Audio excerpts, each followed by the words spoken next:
वफाकी वज़ीर दाखिला राना सनाउल्लाह इंसदाद दहशतगर्दी की ख़ुसूसी अदालत में पेश हुए हैं। राना सनाउल्लाह के खिलाफ थाना इंडस्ट्रियल एरिया गुजरात में चीफ सेक्रेटरी और सरकारी अफसरान को धमकियां देने का मुकदमा दर्ज है। गुज़िश्ता पेशी पर अदालत ने राना सनाउल्लाह को बजरिया पुलिस तलबी का नोटिस भी जारी किया हुआ था। अदालत ने वज़ीर दाखिला राना सनाउल्लाह को केस से बरी कर दिया गया है। राना सनाउल्लाह के खिलाफ मुकदमा थाना इंडस्ट्रियल एरिया गुजरात में 25 अगस्त 2022 को दर्ज किया गया था।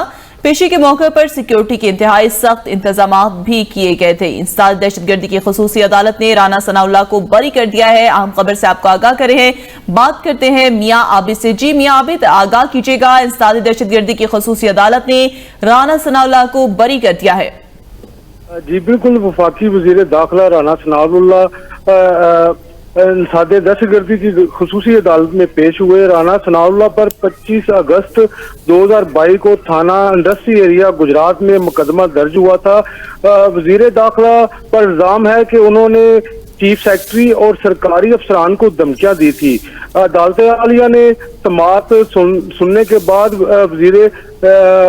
वफाकी वज़ीर दाखिला को मुकदमा से बरी कर दिया। जी, राना सनाउल्लाह के खिलाफ सरकारी अफसरान को धमकियां देने का मामला था। राना सनाउल्लाह को बरी कर दिया गया है। बहुत शुक्रिया मियां आबिद।